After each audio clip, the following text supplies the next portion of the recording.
Continuar, como o ministro já colocou, o parecer, o acordo do TCU apontou 13 pontos.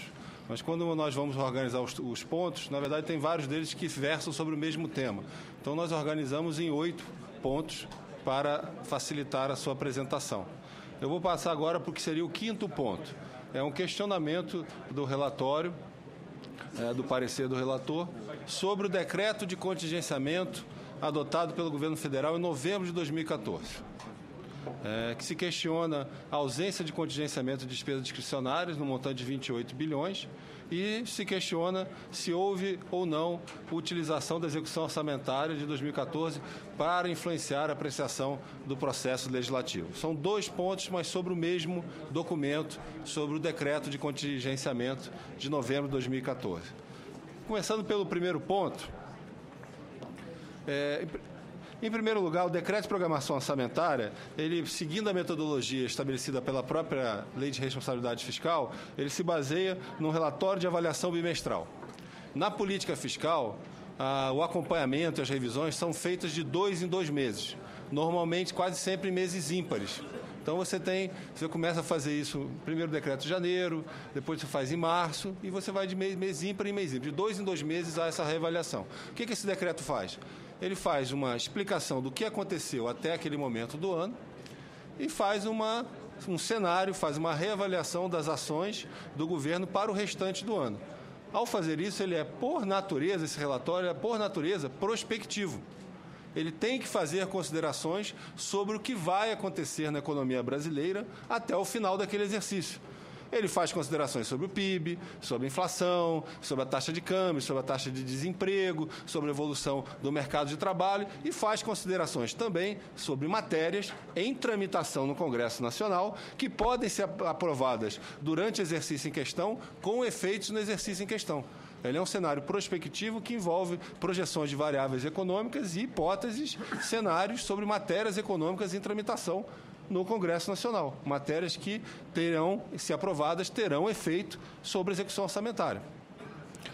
Essa prática de usar cenários prospectivos também sobre o que o Congresso está analisando não é uma coisa nova.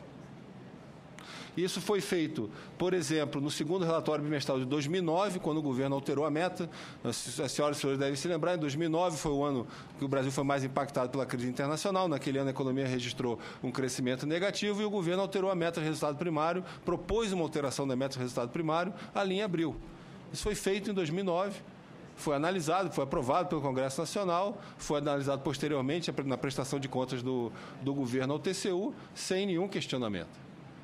E para isso também ocorreu outro exemplo, voltando ao primeiro ano em que a LRF começou a vigir com todos os seus efeitos. Isso foi adotado também em 2002. Há um relatório quadrimestral de 2002 que levou em consideração, nas suas projeções, a aprovação de matérias legislativas pelo Congresso Nacional, bem como a adoção de medidas que ainda estavam em estudo pelo próprio governo federal.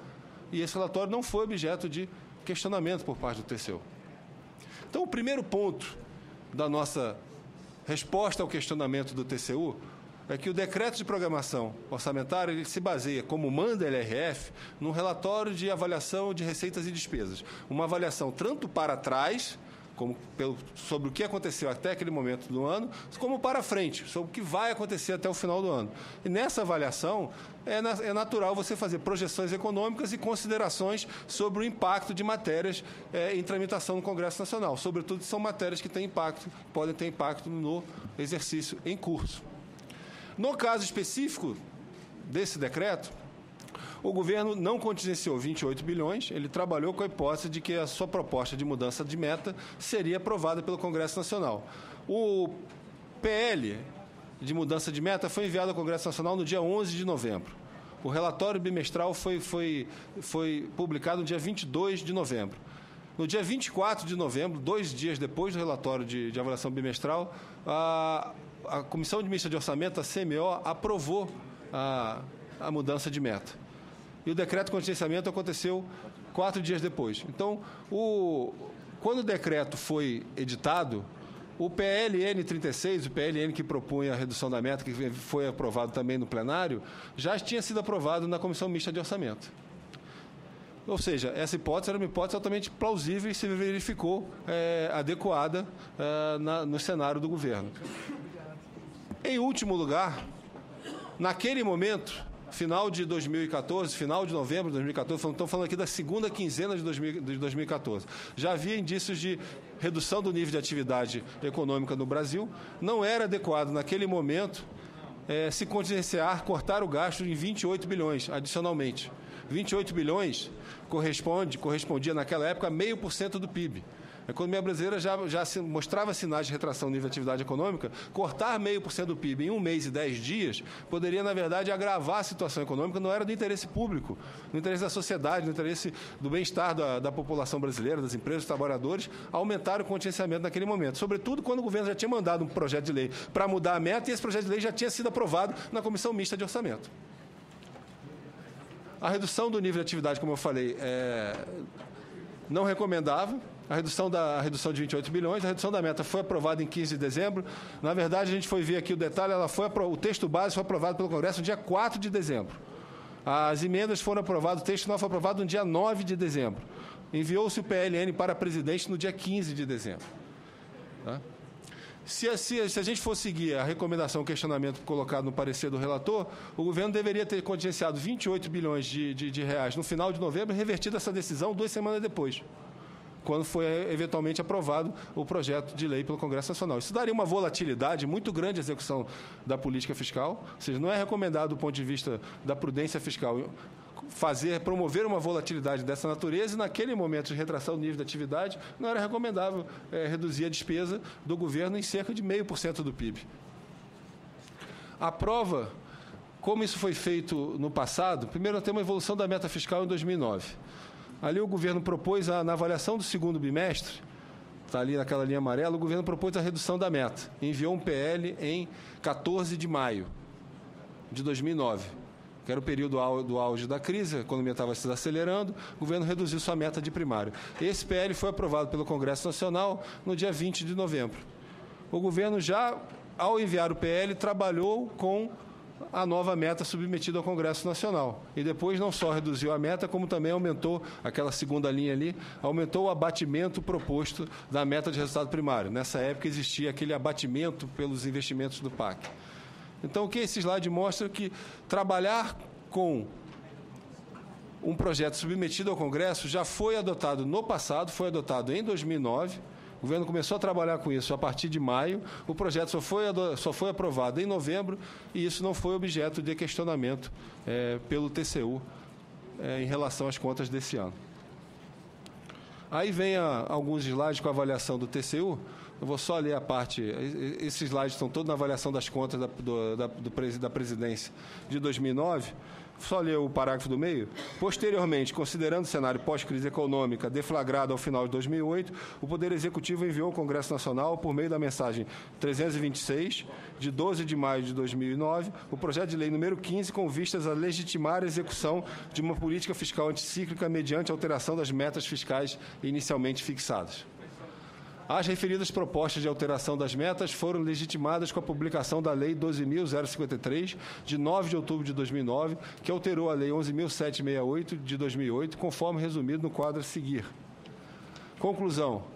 A análise conduz à conclusão que o Poder Executivo Federal observou os princípios fundamentais de contabilidade aplicados à administração pública, que os balanços demonstram adequadamente as posições financeiras, orçamentárias e patrimonial da União em 31 de dezembro de 2009 e que foram respeitados os parâmetros e limites definidos pela Lei de Responsabilidade Fiscal. Ou seja, uma avaliação prévia do TCU sobre exatamente o mesmo episódio. O governo envia um projeto de mudança de meta para o Congresso Nacional e isso não foi considerado como um problema para aprovação. Eu vou responderei suas perguntas no questionamento, senador. Só agora que não é o mesmo episódio. Por favor, me ouça, por gentileza. O senhor está falando de uma crise que todo mundo... em 2014 o país estava maravilhoso até 2014. Não adianta vir com essa arrogância aqui que não vai pegar aqui, não. Não tem arrogância nenhuma, senador. Estou apresentando os fatos. O relatório de avaliação bimestral, como eu falei, foi feito em 2009 e agora vamos pegar um relatório de avaliação de meta quadrimestral. O que a gente está procurando colocar nesse caso? É que já foi utilizado no passado, em relatórios, a premissa sobre matérias que estão em tramitação no Congresso Nacional ou matérias que o governo estuda a sua adoção. No relatório de avaliação quadrimestral, do primeiro quadrimestre de 2002, está colocado lá no parágrafo 29 os seguintes fatores balizaram a decisão de bloqueio acima mencionado. Previsão de frustração de 4,9 bilhões na arrecadação da CPMF, considerando a hipótese de aprovação de sua prorrogação em 20 de junho e manutenção da noventena para sua cobrança, ou seja, uma matéria que estava em tramitação no Congresso Nacional. O outro ponto, o terceiro ponto, também foi considerado o aumento de arrecadação do Imposto sobre Operações Financeiras, IOF, em 1,1 bilhão, cuja nova alíquota encontra-se atualmente em estudo para vigência exclusivamente durante o período de suspensão da cobrança da CPMF. Então, uma matéria administrativa que ainda não tinha sido adotada. Então, esse ponto nós estamos colocando aqui para ilustrar que o relatório de avaliação de receitas, ele é prospectivo. Ele considera não só a evolução de matérias econômicas, de variáveis econômicas, mas ele considera também o impacto de ações que estão em tramitação no Congresso Nacional ou ações que estão em estudo pela administração federal. Vamos à mudança do cenário econômico que justificou a meta. Vários indicadores se deterioraram rapidamente no último trimestre de 2014. O nível de atividade caiu abruptamente, com grandes efeitos sobre a arrecadação do governo. O cumprimento da meta se mostrou inviável. Presidente, eu peço a Vossa Excelência que garanta a palavra do convidado, né, e tem um momento adequado para os senadores fazerem as suas perguntas. A presidência pede aos senhores senadores que deixe o ministro terminar a sua exposição. Em seguida, seguiremos Foi pela uma ordem. rapidinha. Bom, voltando então. Nós vamos responder todas as perguntas. Pode ficar tranquilo, senador.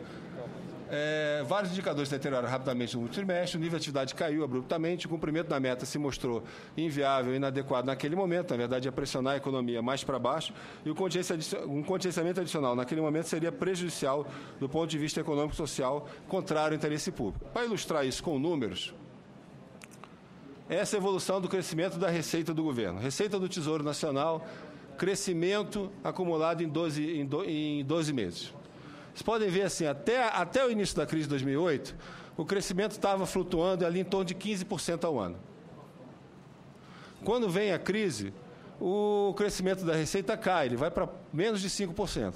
Há recuperação em 2010, ele vai até 25%, depois ele cai fortemente em 2012, volta para casa de 5%. A partir de 2013, o crescimento a receita do governo volta a crescer rapidamente. Ela chega a atingir 10% ali em meados de 2014. No segundo semestre de 2014, o crescimento da receita do governo cai abruptamente. Isso não é opinião, isso é um fato. Tá? Isso é um fato. A receita cai a partir do segundo semestre de 2014. Olhando outros indicadores, evolução do prêmio de risco do Brasil. O prêmio de risco do Brasil, relativamente estável, até ali setembro, outubro de 2014, depois ele começa a subir, sobe mais fortemente ali a partir do final do ano. E ali está marcado o período em que foram feitos os 2 últimos relatórios de avaliação fiscal, em setembro e em novembro. Evolução da taxa de câmbio nominal. A taxa de câmbio nominal brasileira vai relativamente estável até setembro. Em setembro ela sobe um pouco, continua a subir ao longo de outubro e sobe depois mais fortemente ali no final do ano e no início desse ano. Ali estão os 2 relatórios. Também é mais um indicador de como a situação macroeconômica ela muda rapidamente no final de 2014. Índice de commodities. O índice de commodities já vinha em queda desde ali mais ou menos o meio do ano, ele acentua sua queda, sobretudo no final do ano. Ou seja, logo depois do segundo relatório, o índice de commodities cai fortemente. Esse é o índice que chama CRB, que mede commodities agrícolas e commodities minerais, produtos agrícolas e produtos minerais. Preço do petróleo. Preço do petróleo ele começa a cair mais fortemente a partir de outubro e depois, a partir do segundo relatório de novembro, ele tem uma queda bem forte, vai para cerca de $50 e então se mantém nesse patamar, só se recupera levemente nesse ano. Então, são indicadores que mostram que houve, sim, uma mudança rápida no cenário macroeconômico no final de 2014 e início de 2015. Preço da soja.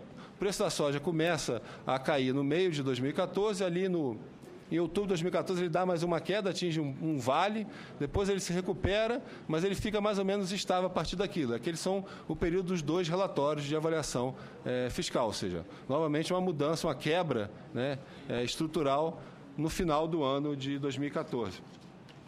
O índice de confiança, que tinha havido uma queda no início do ano, ele se manteve mais ou menos estável até setembro. A partir de setembro, há uma queda mais abrupta no índice de confiança. Então, esses indicadores justificam a mudança do cenário macroeconômico. Isso, utilizar matérias em tramitação no Congresso na confecção do seu cenário já foi utilizado no passado, seja matérias de grande impacto, como mudança de meta, seja matérias de pequeno impacto, como uma mudança no IOF. E, naquele momento, não era recomendável contingenciar 28 bilhões de reais adicionais. E faltava apenas 1 mês e 10 dias para o encerramento do ano. O segundo questionamento, ainda sobre esse decreto, é que o decreto de contingenciamento, o relatório do 5º bimestre, que depois foi sancionado pelo decreto, ele detectou a necessidade de expansão de 9,6 bilhões no orçamento do Ministério da Saúde, Educação e IMDS, para manter as políticas públicas. Não era possível esperar até a aprovação da proposta de mudança de meta, porque a própria LDO determinava que o governo tinha que enviar o decreto de contingenciamento até 30 de novembro. Novamente, quando o decreto foi enviado, a CMO já havia aprovado a proposta de alteração da meta 4 dias antes. A atitude do governo naquele momento foi a atitude mais prudente. O governo nem reduziu a despesa em 28, nem aumentou a despesa em 10.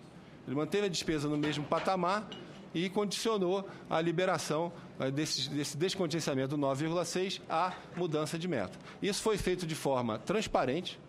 Isso foi feito através de um decreto, com exposição de motivos, foi comunicado ao Congresso Nacional, foi feito de forma transparente e pública. E isso foi uma maneira de informar o processo legislativo.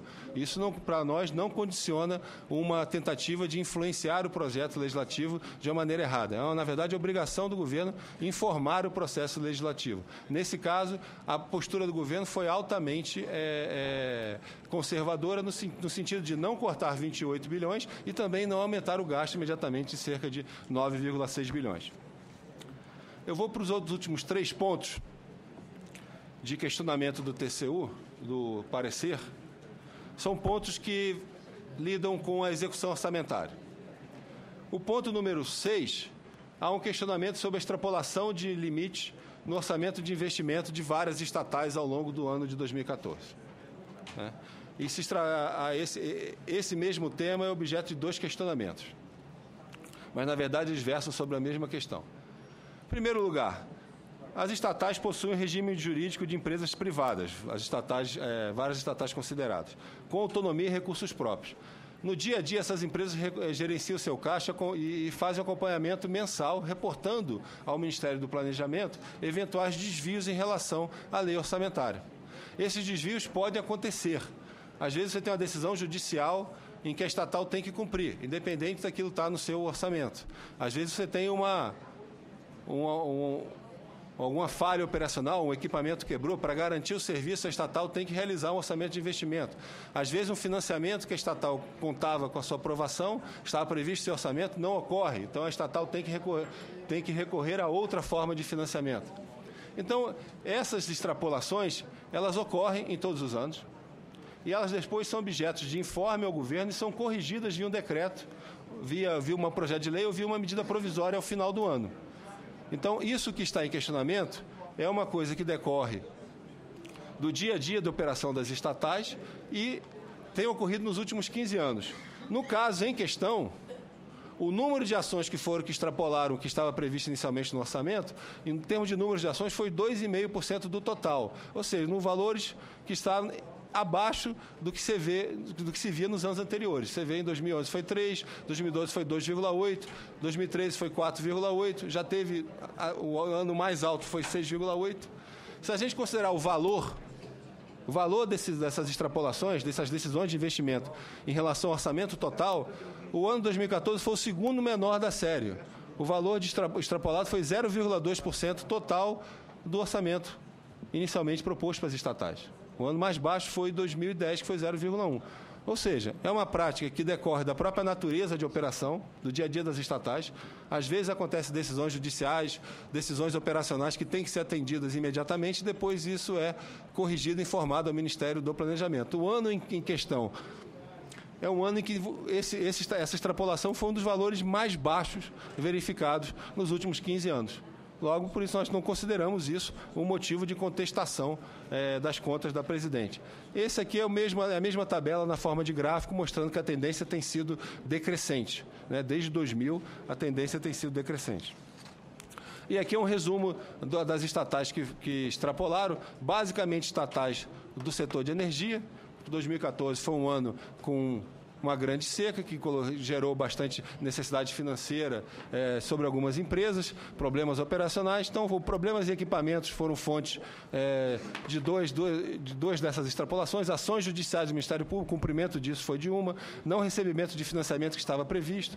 Um erro operacional da estatal ao aplicar para o empréstimo foi objeto de 2 erros, e um erro operacional da própria empresa foi objeto de 2 erros. Como eu falei, esses valores, 0,2% do orçamento total das estatais, ou seja, valores mais baixos da série. Se isso não foi motivo, aí como o ministro Luiz Inácio tinha colocado, da jurisprudência do tema das avaliações anteriores do TCU. Se até hoje essas extrapolações não tinham sido motivo de questionamento sobre as contas da Previdência, da Presidente, por que quando você tem uma extrapolação de apenas 0,2, que é o segundo valor mais baixo da série, agora isso é motivo de questionamento? Então, essa é a nossa argumentação, a nossa resposta ao tribunal em relação a esse tema. Em relação ao penúltimo, o parecer questiona a ausência no rol de prioridades da Administração Pública Federal com suas respectivas metas no projeto de lei de diretrizes orçamentárias de 2014, descumprindo o artigo da Constituição. Bom, em primeiro lugar, as prioridades estão definidas no PL, já estão definidas na LDO, no artigo 4º, que são o PAC e o Plano Brasil Sem Miséria. Eles são compatíveis com o PPA, que foi anunciado em 2011, para o período 2012 e 2015, como manda a Constituição. E esse artigo ele fazia parte do PLDO. Nesse caso, o questionamento do TCU não é sobre a execução orçamentária, é sobre o processo de elaboração da lei de diretrizes orçamentárias. Ele não se concentra na prestação de contas, ele se concentra na preparação de uma peça legislativa, que depois foi aprovada pelo Congresso Nacional, modificada e aprovada pelo Congresso Nacional, que estabeleceu as diretrizes para a execução orçamentária. No novo projeto de lei de diretrizes orçamentárias, o governo definiu as suas prioridades, que era o PAC e o Brasil Sem Miséria, e essas prioridades foram traduzidas em metas mais quantitativas, mais detalhadas, na lei orçamentária, que é o instrumento, no nosso ver, mais apropriado para você definir esses indicadores quantitativos, esses indicadores de eficiência. Aqui é o texto do PLDO. Diz claramente como o governo mandou suas prioridades. O texto que o governo mandou para o Congresso Nacional de 2014 dizia o seguinte: as prioridades e metas da Administração Pública Federal para o exercício de 2014, atendidas as despesas contidas no anexo 3 e as de funcionamento dos órgãos e das entidades que integram os orçamentos fiscal e da Seguridade Social, corresponde às ações relativas ao Programa de Aceleração do Crescimento, PAC, e ao Plano Brasil Sem Miséria, PBSM, os quais terão precedência na alocação de recursos no projeto e na lei orçamentária de 2014, não se constituindo, todavia, em limite à programação de despesa. Então, o governo claramente identificou quais são as suas prioridades. Posteriormente, essas prioridades foram detalhadas em metas e em ações no orçamento. E tanto foram detalhadas em metas e ações no orçamento que o próprio relatório do TCU analisa os 2 programas. Esse é um gráfico que está no relatório de avaliação de contas da Presidente, feito pelo TCU, em que faz o acompanhamento do PAC. Com base em quê? Com base nas informações do orçamento que o governo disponibiliza.